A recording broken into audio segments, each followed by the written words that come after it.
जय हिंद प्यारे बच्चों, आपका स्वागत है अपने प्यारे से YouTube channel real education class 10th में। मैं आशा करता हूं कि प्यारे बच्चों आप सभी अच्छे होंगे और अपना पढ़ाई अच्छे से कर रहे होंगे। प्यारे बच्चों, आज के वीडियो में हम आपको बताएंगे कंपार्टमेंटल एग्जाम के बारे में पूरी जानकारी। कंपार्टमेंटल एग्जाम क्या होता है, इस कंपार्टमेंटल एग्जाम से नुकसान और फ़ायदा क्या होता है, इस वीडियो में पूरी आपको जानकारी मिलेगी।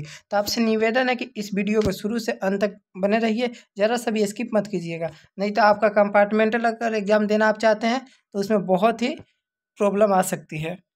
प्यारे बच्चों, अगर आप इस चैनल पर नए हैं तो चैनल को सब्सक्राइब कर दीजिएगा और इस प्यारे से एक वीडियो को लाइक करके अपने दोस्तों के पास ज़्यादा से ज़्यादा इस सेशन को शेयर कीजिए, जिससे आपके फ्रेंड भी कंपार्टमेंटल एग्जाम में शामिल हो सके और उनका भी एग्ज़ाम क्लियर हो जाए।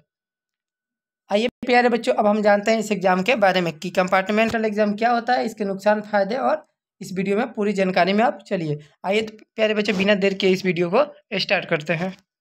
प्यारे बच्चों, सबसे पहले आप जान लीजिए कंपार्टमेंटल एग्जाम होता क्या है। तो प्यारे बच्चों, कंपार्टमेंटल एग्जाम एक प्रकार का एग्जाम होता है जो आप अगर फाइनल बोर्ड मतलब कि वार्षिक परीक्षा में अगर किसी 1, 2 या 3 सब्जेक्ट में फेल होते हैं तो उसको दोबारा से आप एग्ज़ाम दे सकते हैं। बिना 1 साल बर्बाद किए आप दोबारा से उसका एग्ज़ाम दे सकते हैं। ये कैसे एग्ज़ाम देंगे, आइए इस वीडियो में ये भी जानते हैं। प्यारे बच्चों, ये जो कंपार्टमेंटल एग्ज़ाम का प्रोसेस होता है ये ऑफलाइन होता है। इसमें एक फॉर्म मिलता है स्कूल की तरफ से, उसको क्या करना, फिलअप करके स्कूल में सबमिट कर दिया जाता है, जिसमें लगभग 900 रुपये के आसपास आपकी लागत होती है। ठीक है ना, 900 रुपये के आसपास आपका पैसा जाता है। और प्यारे बच्चों, इसका एग्ज़ाम का जो डेट होता है अप्रैल, मतलब कि अप्रैल लास्ट या फिर मई शुरू में हो जाता है। मतलब आपका जो वार्षिक परीक्षा का रिजल्ट मिलता है उससे 1 मंथ के अंदर में ही क्या हो जाता है, इसका एग्ज़ाम हो जाता है और रिजल्ट भी 20-25 दिन के आसपास आ जाता है। इस कंपार्टमेंटल एग्ज़ाम का देखिए प्यारे बच्चों, सेंटर कहीं भी भेज सकता है। ये नहीं कि मतलब आपका जिसमें पढ़ा था पहले उसी में भेजें, नहीं, इसका कहीं भी सेंटर भेज सकता है। और इसमें गर्ल्स बॉयज़ दोनों का पढ़ा रहता है, मतलब एक ही स्कूल में गर्ल्स बॉयज़ दोनों साथ में बैठकर भी एग्ज़ाम देते हैं। प्यारे बच्चों, कंपार्टमेंटल एग्ज़ाम वही सिर्फ दे सकते हैं जिनका किसी 1 सब्जेक्ट या 2 सब्जेक्ट या 3 सब्जेक्ट में क्रश आया हो। अगर किसी का 1 सब्जेक्ट में आया तो वो भी दे सकते हैं, या फिर 2-3 ये भी दे सकते हैं। अगर किसी का 4 या 5 सब्जेक्ट में क्रश आया हो तो वो कंपार्टमेंटल एग्ज़ाम में हिस्सा नहीं बन सकते हैं, क्योंकि कंपार्टमेंटल एग्ज़ाम ओनली 3 सब्जेक्ट का ही कराया जाता है, जिसमें आप अच्छे रैंक ला सकते हैं। 1 मंथ पढ़ के आप अच्छे से तीनों सब्जेक्ट को क्लियर कर सकते हैं। प्यारे बच्चों, कंपार्टमेंटल एग्ज़ाम इसलिए कराया जाता है क्योंकि गवर्नमेंट का मानना यह है कि अगर कंपार्टमेंटल एग्ज़ाम होता है तो जो भी बच्चे फेल हुए हैं उनका 1 साल बर्बाद ना हो, वो अपना टाइमली ईयरली क्लियर कर लें, तो इसलिए कंपार्टमेंटल एग्ज़ाम कराया जाता है। आइए प्यारे बच्चों, सेकेंड पॉइंट हम जानते हैं कि इसका फ़ायदा क्या क्या क्या है और नुकसान कौन कौन से हैं। तो प्यारे बच्चों, कंपार्टमेंटल एग्ज़ाम का फ़ायदा बहुत सारे हैं, जैसे कि आपका 1 साल बर्बाद होने से बच जाता है। और प्यारे बच्चों, अगर आप क्रश मतलब हुआ है आपका 2-3 सब्जेक्ट में तो वो भी क्लियर हो जाता है और आप बहुत ही अच्छे रैंक से पास भी हो जाते हैं। प्यारे बच्चों, ये जो कंपार्टमेंटल एग्ज़ाम होता है बहुत ही इसमें आसान आसान क्वेश्चन पूछे जाते हैं, मतलब इजी क्वेश्चन रहता है जो आपको आपके लिए बहुत ही अच्छा रहता है। आप उसको बहुत ही आसानी से क्लियर कर सकते हैं। 1 मंथ के अंदर में ही आप उसको पूरा अच्छे से पढ़ के आप 450 प्लस भी ला सकते हैं। कंपार्टमेंटल एग्ज़ाम में बहुत सारे बच्चे या बच्चियाँ 450 प्लस भी ला सकती है। आइए प्यारे बच्चों, अब हम कंपार्टमेंटल एग्ज़ाम के नुकसान के बारे में जानते हैं। प्यारे बच्चों, नुकसान इसमें यह है कि अगर आप कंपार्टमेंटल एग्ज़ाम का देते हैं फॉर्म तो मानिए दोबारा से भरना पड़ता है, दोबारा से पढ़ाई करना पड़ता है, ये भी एक नुकसान ही है।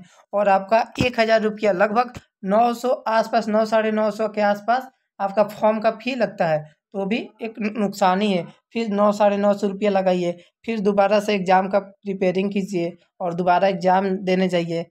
मेरे बच्चों, इसमें बहुत सारे मतलब बहुत सारे नुकसान आते रहते हैं।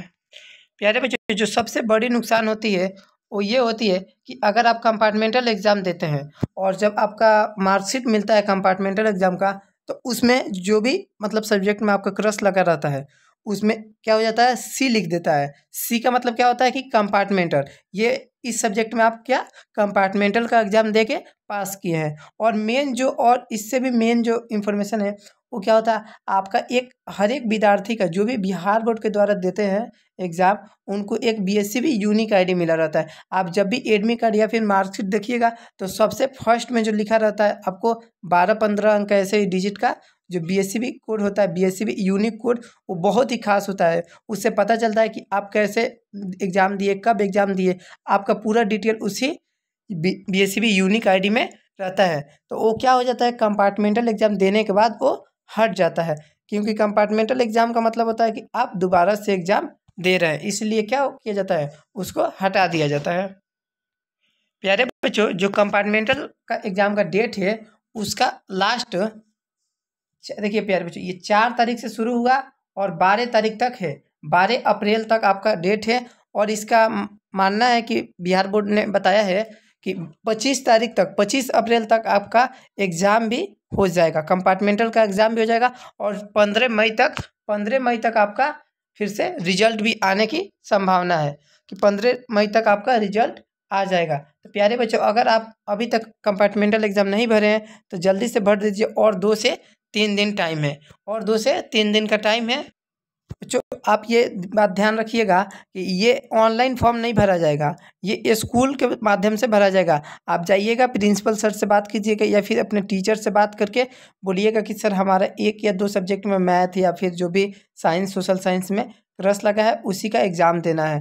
देखिए प्यारे बच्चों, अगर आप एक सब्जेक्ट का भी एग्ज़ाम देंगे तो आपको 900 के आसपास ही पेनाल्टी लगेगा, या फिर 2 या 3 दीजिए, मतलब कितना भी दीजिए आप, कितना भी एग्ज़ाम में, कितना भी सब्जेक्ट में फेल हुए होंगे, आपको 900 रुपये का पेनाल्टी लगेगा ही लगेगा। और प्यारे बच्चों, अगर आप स्क्रूटनी का फॉर्म भरना चाहते हैं, जैसे कि अगर आप लिखे बहुत ज़्यादा है, एग्ज़ाम में बहुत ज़्यादा लिखे थे पर आपका नंबर कम आया है, तो मैं उस पर ऑलरेडी वीडियो बना दिया हूँ, जिसका लिंक डिस्क्रिप्शन में मैं दे चुका हूँ। लिंक डिस्क्रिप्शन में है, आप जाके उसको देख लीजिएगा। और आप खुद से भी स्क्रूटनी का फॉर्म भर सकते हैं, उसका भी डेट 12 तक है, लास्ट 12 अप्रैल तक है। आप 2 से 3 दिन के अंदर उसका भी भर लीजिए, आपका उसमें भी 450 प्लस आप ला सकते हैं। जैसे आप लिखे होंगे उसके हिसाब से आपको नंबर मिल जाएगा। पर आप कंपार्टमेंटल एग्ज़ाम में बहुत ही अच्छा नंबर उठता है प्यारे बच्चों, तो आप इसको ज़रूर से भरिएगा। अगर आपको कोई और भी जानकारी चाहिए या फिर